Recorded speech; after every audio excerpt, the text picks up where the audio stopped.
Bonjour et bienvenue à tous pour cette nouvelle battle qui est consacrée au Front de gauche et au parti représenté par Monsieur Mélenchon. Donc aujourd'hui, l'urgence sociale, chapitre 16 du programme de Monsieur Mélenchon, qui met fin au pillage économique de la France. Alors dans un premier temps, il veut mettre en place des missions parlementaires qui vont contrôler ces fameuses faveurs fiscales qui ont été accordées aux entreprises.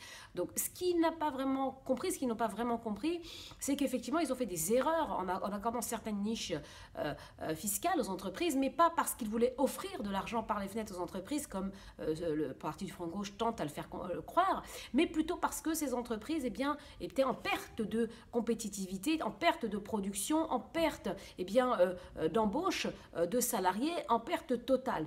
Effectivement, en mettant des petits pansements comme ça, ils n'ont jamais réussi à résoudre le fond du mal, mais simplement à soigner les petits symptômes. Donc là, en créant des missions parlementaires qui vont discuter des mois et des mois, ils vont simplement se rendre compte qu'il n'y a pas eu de problème d'éthique réelle, mais simplement que les entreprises françaises ne sont absolument plus compétitives et qu'on essaye de les ressusciter, entre guillemets, avec des petits pansements à droite et à gauche.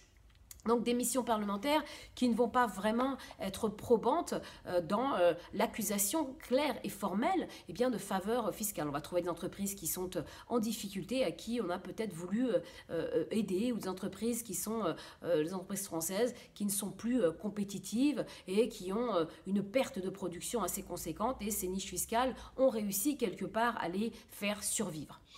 Deuxième point, il veut nationaliser à nouveau les autoroutes et les aéroports. Moi, je ne connais dans l'histoire qu'une seule belle expérience, c'est bien entendu l'histoire Gnome et Rhône, qui est devenue ensuite la SNECMA, et l'histoire que vous connaissez, qui fabriquait des petits moteurs motocyclettes et avions, qui, après la Seconde Guerre mondiale, étaient en perte totale de technologie.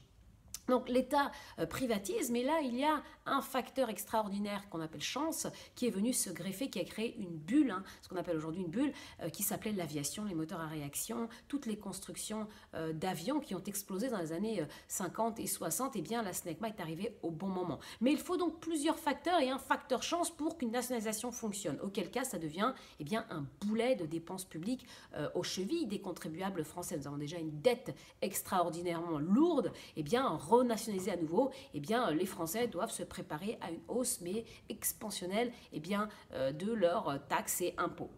Donc nous allons également parler de l'abrogation. Il veut abroger les dispositions législatives, vous savez, sur les partenariats publics et privés, dans cette société privée, publique, qui s'accordent sur un marché.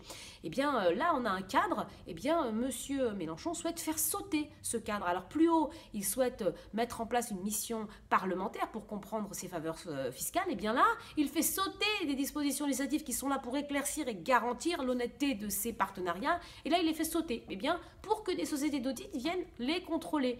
Des sociétés d'audit privées qui vont, à travers les pouvoirs publics et les élus locaux, pouvoir signer tranquillement des contrats publics. Autant dire, c'est un incitatif à la corruption. Et bien entendu, les patrons connaissent très bien ces sociétés d'audit. Là aussi, il y a un incitatif à la corruption. Et nous allons finir sur ce point, sur la réquisition des entreprises par l'État pour de l'intérêt général de l'État. Donc je suis chef d'entreprise, j'ai une super entreprise qui fonctionne super bien, l'État me réquisitionne.